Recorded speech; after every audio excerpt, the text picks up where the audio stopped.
সুপ্রিয় দর্শক, আসসালামু আলাইকুম। আপনাদের প্রত্যেককে স্বাগত জানাচ্ছি বাংলা ভিশনের প্রতিদিনের আয়োজন সংবাদপত্র ও সংবাদ মাধ্যমগুলোর শীর্ষ সংবাদ নিয়ে পর্যালোচনা ও বিশ্লেষণধর্মী অনুষ্ঠান ফ্রন্ট পেজে। আপনাদের সঙ্গে আছি আমি জিয়া খান এবং আলোচনার জন্য আমার সঙ্গে স্টুডিওতে উপস্থিত আছেন রাজনীতি বিশ্লেষক অ্যাডভোকেট হাসান তারিক চৌধুরী। আপনাকে স্বাগত জানাচ্ছি। দর্শক, মূল আলোচনায় যাবার আগে আজকের সংবাদপত্রগুলোর শীর্ষ সংবাদ আপনাদের জানিয়ে দিচ্ছি। প্রথম আলো, ঋণখেলাপি ছিলেন, এখন সংসদে।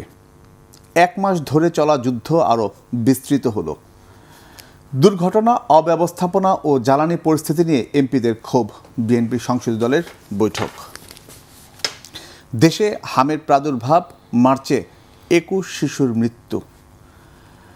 1-11 দায় অন্যদের উপর চাপাচ্ছেন মাসুদ, রিমান্ডে। আমার দেশ, বিআরটি প্রকল্পে এখন গলার কাটা। ডিপোতে বিজিবি, পাম্পের ট্যাগ অফিসার নিয়োগ, জ্বালানি তেল নিয়ে অস্থিরতা। ভূমধ্যসাগরে নৌকাডুবি, 18 বাংলাদেশের মৃত্যুর সংখ্যা, 10 জনই সুনামগঞ্জের। দৈনিক ইত্তেফাক, মজুতদারিতে জ্বালানি তেল নিয়ে ভোগান্তি বন্ধ হচ্ছে না। জনদুর্ভোগ সৃষ্টি করে রাস্তা বন্ধ রাখলে আমি কার্যালয়ে আসব না, প্রধানমন্ত্রী হিসেবে বিএনপির কেন্দ্রীয় কার্যালয়ে এসে নেতাকর্মীদের উদ্দেশ্যে তারেক রহমান। জ্বালানি তেল মজুত রোধে চিরুনি অভিযানের নির্দেশ প্রধানমন্ত্রীর। সমকাল, 10 জেলায় হামের প্রকোপ, বাড়ছে শিশুর মৃত্যু। স্বাস্থ্যমন্ত্রী বললেন, পরিচালককে ফাঁসির কাষ্ঠে চড়ানো উচিত। রামেক হাসপাতালে 44 শিশুর মৃত্যু। জ্বালানি মজুত রোধে কঠোর ব্যবস্থা নির্দেশ প্রধানমন্ত্রীর। পাম্পে কর্মকর্তা নিয়োগ, অভিযানও বাড়ছে। যুগান্তর, সব যেন তেলের ডিপুতে, গোয়ালঘর, দোকান, ধানের গুদামে মজুত। জ্বালানি সংকট জাতীয় সমস্যায় রূপ নিচ্ছে। একাধিক মন্ত্রী প্রতিমন্ত্রী জবাবদিহির মুখে, বিএনপির সংসদীয় দলের বৈঠক। মানবজমিন, জ্বালানি চোরাচালান ও মজুত ঠেকাতে কঠোর হওয়ার নির্দেশ প্রধানমন্ত্রীর। জ্বালানি তেলের ডিপোতে নিরাপত্তা জোরদার। যুদ্ধে জড়িয়ে পড়েছে হুতিরা, ড্রোন দিচ্ছে রাশিয়া। পুরনো পোশাকে ফিরছে পুলিশ। কালের কণ্ঠ, 18 দিনে 51 শিশুর মৃত্যু। রামেক হাসপাতালে আইসিইউ অব্যবস্থাপনা। হাম জল বসন্তের রোগের চাপে বেহাল সংক্রামক ব্যাধি হাসপাতাল। এসআইবিএল প্রশাসকের বদনজরে ব্যবসায়ীরা। দৈনিক কালবেলা, ভ্যাট অব্যাহতি পেয়েও শর্ত মানেনি ইউনিসের গ্রামীণ ডিস্ট্রিবিউশন। 5 বছর পর ভয়ানক রূপে ফিরল হাম। দৈনিক ইনকলাব, জনকল্যাণে জিয়ার গ্রাম সরকার। জ্বালানি মজুদ ও চোরাচালান রোধে কঠোর ব্যবস্থা নির্দেশ প্রধানমন্ত্রীর। বাংলাদেশ প্রতিদিন, 2 জেনারেলের মুখে অজানা কাহিনী। উঠে এসেছে সামরিক বেসামরিক 1.5 ডজন কর্মকর্তার নাম। মইনুল আহমেদের নির্দেশ বাস্তবায়ন করতেন আমিন। অবৈধ সম্পদের খোঁজে দুদক। আশা জাগানিয়া সূচনা, সামনের পথ অনিশ্চয়তার, প্রধানমন্ত্রী। নয়াপল্টনের দলীয় অফিসে তারেক রহমান, কঠোরভাবে তেল ষড়যন্ত্র বন্ধ করুন, মাননীয় প্রধানমন্ত্রীর দৃষ্টি আকর্ষণ।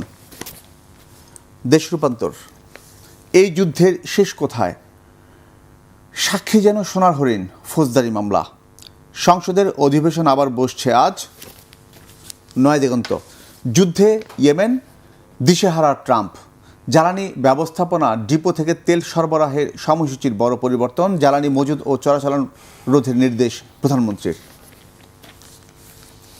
বণিক বার্তা, জ্বালানি সংকট মোকাবেলায় আত্মবিশ্বাসী সরকার, মাঠের পরিস্থিতি ভিন্ন। হরমুজ প্রণালীতে জাহাজ চলাচল নিয়ে ইরানের সঙ্গে থাইল্যান্ডের চুক্তি। The daily star, Bangladesh blade $68 billion in 10 years due to misinvoicing. New age, government tax officials to petrol pumps, BGB to deports. Daily Observer, Emi war expands as Houthis join fight. দর্শক, আজকের সংবাদপত্রগুলোর শীর্ষ সংবাদ এতক্ষণ আমরা শুনছিলাম। এবার আমরা ফির মূল আলোচনায়। আমাদের সঙ্গে আলোচনায় আছেন অ্যাডভোকেট হাসান তারিক চৌধুরী। আজকে সংবাদপত্রগুলোর সবগুলো জুড়ে আছে যুদ্ধ পরিস্থিতির খবর, পাশাপাশি যুদ্ধ পরিস্থিতি আমাদের দেশে যে তেলের যে সংকট এবং সেটা জাতীয় সমস্যার রূপ নিচ্ছে সে বিষয়গুলো আসছে। পাশাপাশি প্রধানমন্ত্রীর বেশ কিছু নির্দেশনা আসে এই সব তেল এবং মজুতদারি রোধে। তো শুরুতে আমি যে বিষয়টা জানতে চাচ্ছি যে সরকার থেকে বারবার বলার চেষ্টা করা হচ্ছে যে পর্যাপ্ত পরিমাণে তেল রয়েছে, তেলের সংকট হওয়ার বা ঘাটতি হওয়ার কোনো ধরনের চান্স নেই। তারপরও আমরা দেখেছি অনেক পেট্রোল পাম্পে এখনও বন্ধ, কিংবা যেসব পেট্রোল পাম্পে তেল আছে সেখানে মানুষের ভোগান্তি, এবং সরকার থেকে বিজিবি মোতায়েন করা হয়েছে এবং ট্যাগ অফিসারও ইতিমধ্যে নিয়োগ দেওয়া হয়েছে। আসলে পরিস্থিতিটা কী, চিত্রটা কী? ধন্যবাদ জিয়া খান, এবং আপনার মাধ্যমে বাংলা ভিশনের এই অনুষ্ঠানের দর্শকদেরকে আমি শুভেচ্ছা জানাচ্ছি। শুভ সকাল সবাইকে। দেখুন, আমাদের এই যে বাজারের যে সংকট, এটা জ্বালানি তেলই বলুন এবং আমাদের নিত্য প্রয়োজনীয় চাল ডাল তেল ইত্যাদি যাই বলুন না কেন, আমরা সবসময় দেখি যখনই বিশ্ববাজারে কোনো একটা সংকট বা কোনো একটা জটিলতার আলামত তৈরি হয়, তার চেয়ে বহুগুণে বৃদ্ধি পেয়ে আমাদের দেশে এক ধরনের সংকট সৃষ্টি হয়ে যায়। এবং বারবারই উঠে এসেছে আমাদের দেশে বাজারে সিন্ডিকেটের গল্প। মানে এই সিন্ডিকেটের তৈরিটা করে দেয় আর কি, আমি যেটা দেখে আসছি এখন পর্যন্ত। তো আমরা এই সিন্ডিকেট শব্দটির সাথে বিশেষ করে নিউজ মিডিয়াতে আমরা অনেকেই খুব পরিচিত, এবং দেখা যাচ্ছে এই সিন্ডিকেট ভাঙা যায় না। সরকার বদলায় কিন্তু সিন্ডিকেট ভাঙে না। সিন্ডিকেট তার চেহারা পাল্টায়, তার মোড়ক পাল্টায়। আমরা এই গত এক সপ্তাহের যদি পত্রপত্রিকাগুলো পর্যবেক্ষণ করি তাহলে দেখবেন যে গতকালকে নিউজেও আছে যে পাম্পগুলোতে হাজার হাজার লিটার পেট্রোল অকটেনের সন্ধান পাওয়া গেছে, ডিজেলের সন্ধান পাওয়া গেছে, এবং তাদেরকে জরিমানাও করা হয়েছে। অথচ আমরা যদি পাম্পগুলোতে দেখি যে সেখানে প্রায় মাইলের পর মাইল লম্বা এখানে লাইন এখানে তৈরি হচ্ছে। তার মানে এই চিত্রটা কি? চিত্রটা পরিষ্কার করে দেয় যে দেশে এক ধরনের কৃত্রিম সংকট তৈরি করা হচ্ছে। আমরা যদি বিশ্ববাজারের দিকে তাকাই তাহলে দেখবেন যে আমাদের দেশ এক অর্থে সৌভাগ্যবান, কারণ হরমুজ প্রণালী দিয়ে যে তেল পরিবহন হয় সেখানে বাংলাদেশের জাহাজকে কিন্তু ছাড় দেওয়া হয়েছে। ইরানের গভর্নমেন্ট বলেছে যে বাংলাদেশের জাহাজকে তারা আটকাবে না। বাংলাদেশও 6টি দেশকে তারা এই ক্ষেত্রে বিশেষ সুবিধা দিয়েছে। তো সেই সুবিধা থাকার পরেও আমাদের দেশে সংকট দেখা যাচ্ছে। আমরা জ্বালানি মন্ত্রণালয়ের দায়িত্বে নিয়োজিত যে সমস্ত কর্তা ব্যক্তিরা আছেন তাদের ভাষ্য অনুযায়ী পত্রপত্রিকায় দেখেছি যে বাংলাদেশে ইতোমধ্যেই 2 লাখ মেট্রিক টন সম পরিমাণ তেল এখানে আমাদের জাহাজে ভিড়েছে। আরও 2 লাখ মেট্রিক টন পরিমাণ তেল আমাদের বন্দরের কাছাকাছি। অর্থাৎ এখনও পর্যন্ত এই সপ্তাহের জন্য অন্তত 4 লক্ষ টন মেট্রিক টন সম পরিমাণ তেলের সাপ্লাই কিন্তু আমাদের আছে, আগের মজুদ তো রয়েছেই। তাহলে কেন বাজারে এই সংকট? এটা আমার ধারণা বর্তমান সরকার, বিশেষ করে মাননীয় প্রধানমন্ত্রী খুব সঠিকভাবে অ্যাড্রেস করেছেন এবং সেই জন্য তিনি খুব কঠোর নির্দেশনা দিয়েছেন। কিন্তু আমাদের দেশে যেটা হয় যে সরকারের উচ্চ পর্যায় থেকে কঠোর নির্দেশনা ঠিকই থাকে, কিন্তু সেটা যখন বাস্তবায়নের জন্য তলার দিকে যায় সেটা দুর্নীতি সেই নির্দেশনাকে গ্রাস করে ফেলে, এবং যেই দুর্নীতির কারণে বারবার সরকারগুলো অজনপ্রিয় হয় সেই জায়গাটাই কিন্তু সঠিকভাবে মেনটেন করা হয় না। তো আমরা আশা করব যে আগামী দিনে সরকার এই জায়গাটাতে আরও কঠোর হবে। বিশেষ করে আমাদের দেশে যে 2016 সালের যে পেট্রোলিয়াম আইন রয়েছে সেই আইনটি কিন্তু এই মজুতদারি মোকাবেলার জন্য একজন আইনজীবী হিসেবে আমি মনে করি যে যথেষ্ট নয়। এই পেট্রোলিয়াম আইন 2016 যেটি রয়েছে সেটির আধুনিকায়ন দরকার, কারণ সমস্যার চেহারা পাল্টে গেছে, অপরাধের মাত্রা পাল্টে গিয়েছে। সুতরাং সে অনুযায়ী দণ্ডের মাত্রাও এবং তদন্তের পদ্ধতিও পাল্টে যাওয়া দরকার, এবং সেই জন্য আইনি একটা কাঠামো, যুগোপযোগী আইনি কাঠামো সেখানে থাকা দরকার। 2016 সালের আইন দিয়ে 2026 সালকে মোকাবেলা করা যাবে না। হাসান তারিক চৌধুরী, আপনি যে বিষয়টা বললেন যে সিন্ডিকেট যেটা আমরা দেখে আসছি, আপনি মিডিয়াতেই যে বিষয়টা বারবার ঘুরে ফিরে আসছে, আপনি দেখুন যুগান্তর যে নিউজটা কালকে যেটা করেছে যে গোয়ালঘর, দোকান, ধানের গুদামে মজুদ তেল এবং ময়মনসিংহে মাটির নিচের ট্যাঙ্ক থেকে 24,000 লিটার তেল জব্দ।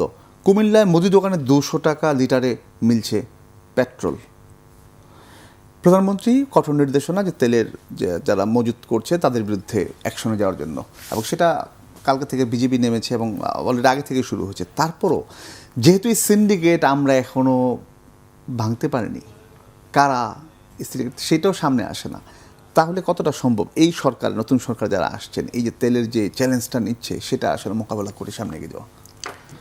এই চ্যালেঞ্জটা খুবই বড় একটি চ্যালেঞ্জ, বিশেষ করে বর্তমান সরকারের কাছে, কারণ এই সরকার একটি অভ্যুত্থানের গর্ভে জন্ম নেওয়া একটি সরকার, এবং যে অভ্যুত্থান দুর্নীতির বিরুদ্ধে হয়েছে, যে অভ্যুত্থান আপনার সিন্ডিকেটের বিরুদ্ধে হয়েছে, যে অভ্যুত্থান বৈষম্যহীন বাংলাদেশের জন্য হয়েছে, সে অভ্যুত্থান বার্তা দিয়েছে যে দুর্নীতিকে কবর দিতে হবে এবং দুর্নীতির মধ্য দিয়েই সিন্ডিকেট গড়ে ওঠে। কারা এর সাথে জড়িত থাকে? সাধারণভাবে বলা যায় অসৎ রাজনীতিবিদ, যারা কালো টাকার মালিক, অসৎ আমলা এবং অসৎ প্রশাসন। না, আমার আরেকটা প্রশ্ন, যে এই যে আপনি যে বিষয়গুলো বললেন, যেই সরকারই আসুক, যারা এই ক্ষমতা থাকুক, তারা কি জানে না এই সিন্ডিকেটে কারা অংশ?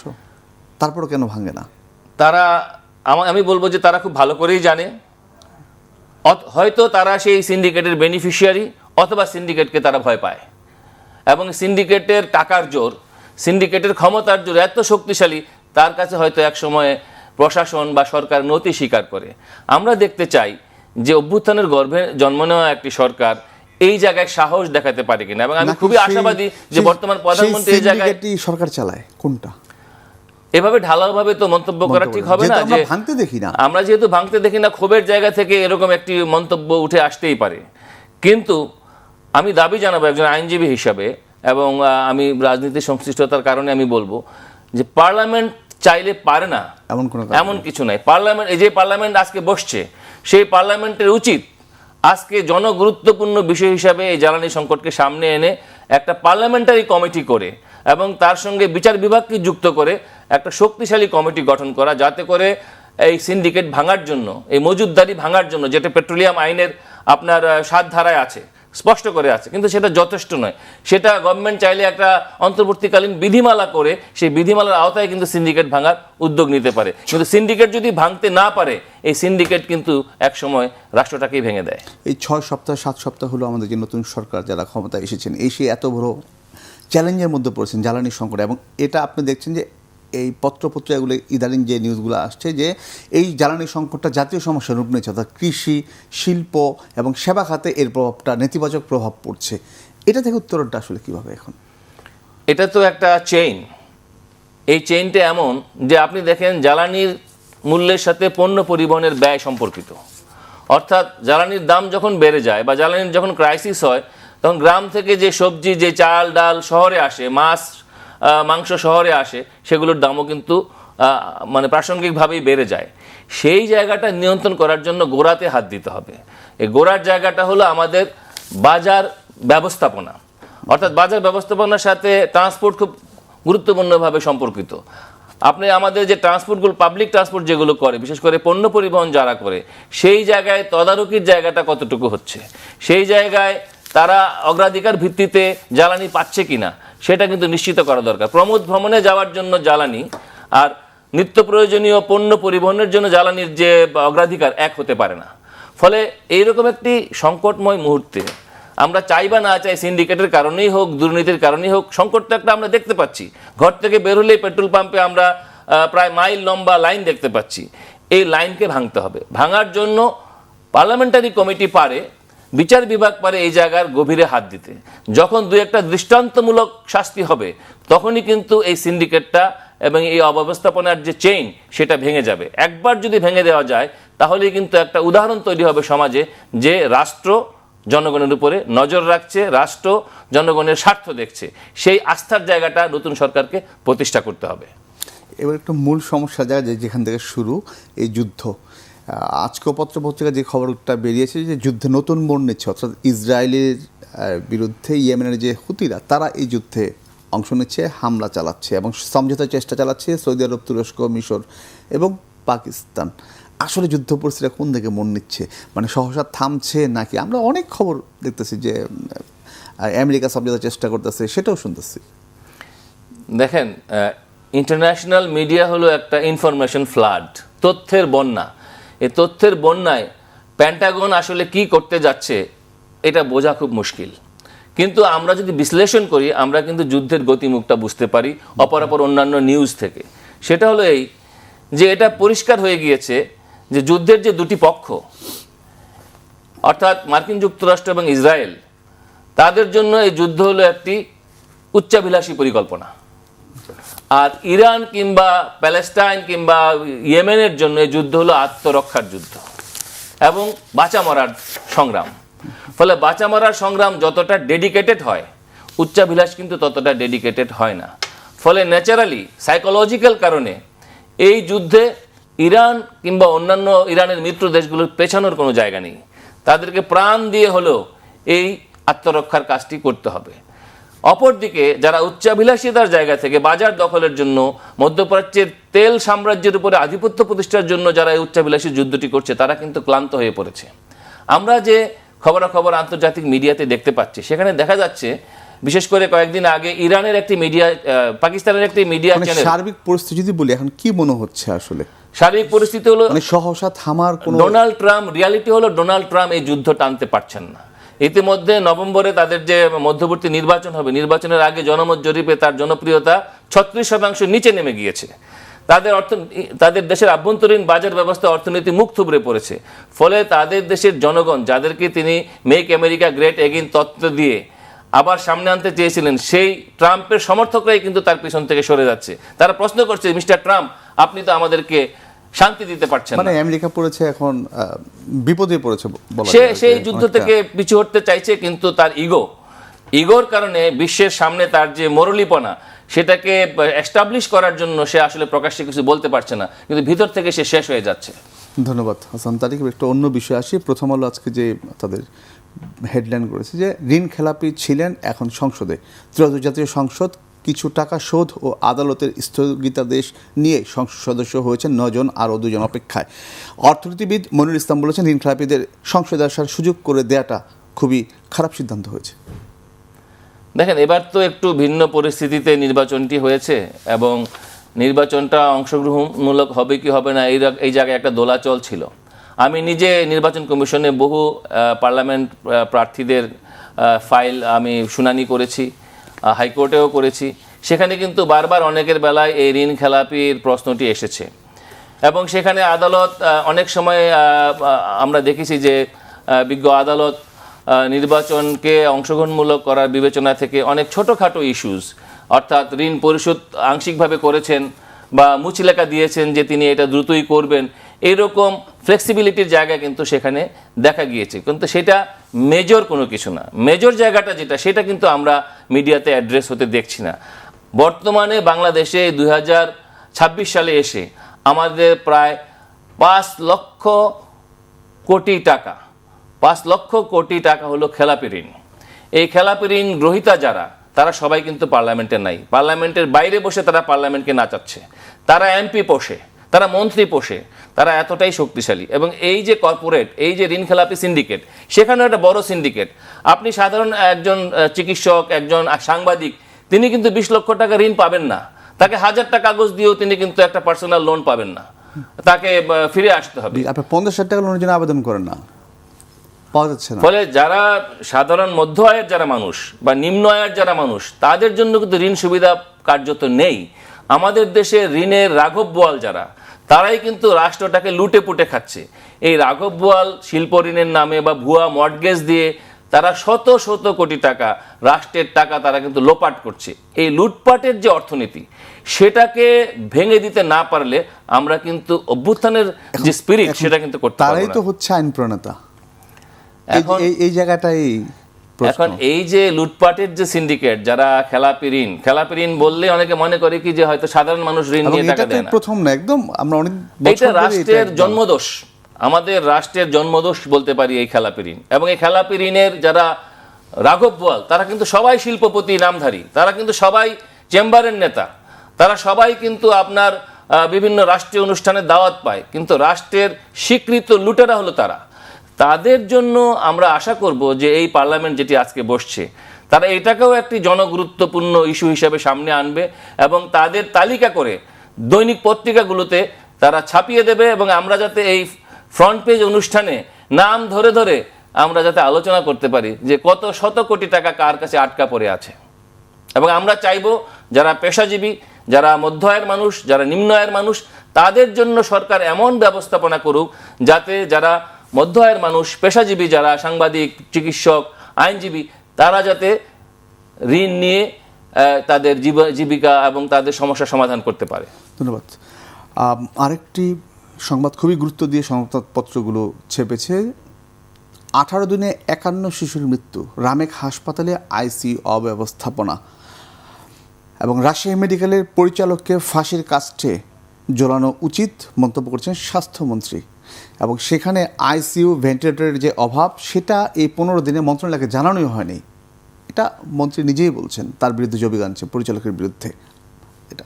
এবং হাম জল বসন্তের রোগীর চাপে বেহাল সংক্রামক ব্যাধি হাসপাতালে, মানে এই প্রথম বলতে অনেক বছর পর যে হামের যে প্রকোপ সেটা বৃদ্ধি পাচ্ছে। এই যে 51 শিশুর মৃত্যু 18 দিনে, অব্যবস্থাপনা, এটা নিয়ে একটু শুনবো আসলে। ধন্যবাদ জিয়া খান, আপনি আসলে খুবই জনগুরুত্বপূর্ণ একটি প্রসঙ্গের অবতারণা করেছেন। আমি খুবই সাধুবাদ জানাই বর্তমান স্বাস্থ্যমন্ত্রীকে।